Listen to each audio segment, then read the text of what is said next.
என்ன பார்க்க போகிறோம்னா எக்ஸல் ஷார்ட்கட்ஸ். உங்களுக்கு ஒரு கீ ஸ்ட்ரோக் பீரியட் இருந்தோம்னா எல்லா ஷார்ட்கட்ஸையும் உங்களால் மவுஸ் யூஸ் பண்ணாமல் பண்ண முடியும்னு பார்க்கலாம். நம்ப முடியுதா?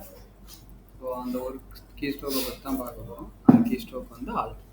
ஸோ ஆல்ட்டை ப்ரெஸ் பண்ணுறது மூலமாக உங்களுக்கு எல்லா ஃபங்க்ஷனாலிட்டிஸும் மேலே ஓப்பன் ஆகும். இப்போ பார்த்தீங்கன்னா ஆல்ட்டை ப்ரெஸ் பண்ணதுக்கப்புறம் ஹெட் ஹோமுக்கு இன்சர்ட்டுக்கு அந்த மாதிரி ஒரு ஃபங்க்ஷனாலிட்டிஸ் ஓப்பன் ஆகும்.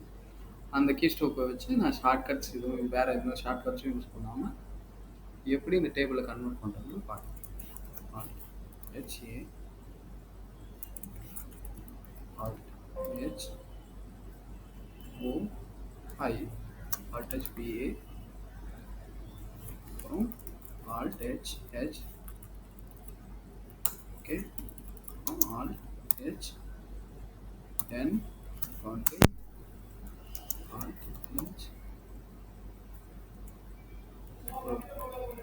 இது உங்களுக்கு பிடிச்சிருந்ததுன்னா பயனுள்ளதுன்னா இந்த வீடியோவை லைக் பண்ணுங்கள்.